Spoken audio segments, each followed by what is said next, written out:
There's a simple exercise that I recommend for building out roles and responsibilities in your organization. Now, roles may be as simple as borrowing everyone's job titles, whatever's on their business card or their LinkedIn profile, but when you get a little deeper, you'll find that those roles are often multiple people wearing multiple hats.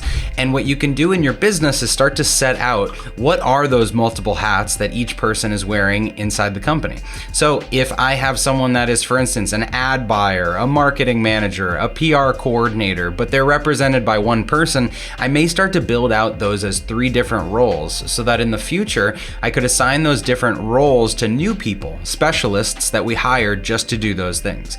But in your company, you may start with some general position and that title or that role may be general. But the next step is to figure out what are all the things that that role or that person does in the company. Here's a simple exercise you can use.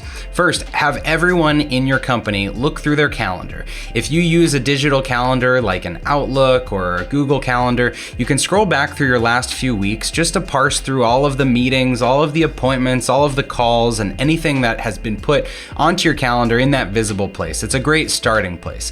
Another place you can look that I recommend is your last 2 weeks of sent mail. Again, if you use mail like Outlook or Gmail for your business, go through your sent mail folder. This shows you all of the messages that you actually interact with, the ones that you send, the responses that you give for others that might be asking for things, and any messages that you generally engage with, like with vendors. Pick out of those emails and those calendar appointments all the different responsibilities or areas of the business that you are responsible for and list those under your role or your team's roles in the business.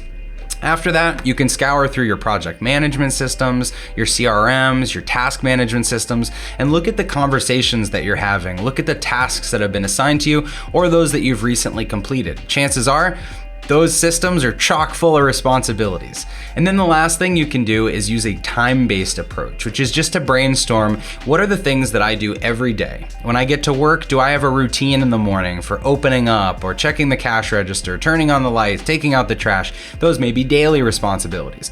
On a weekly basis, are there reports that you file? Are there emails that you send? Are there things that you check in on with vendors? Or team meetings that you have? Those could be weekly responsibilities.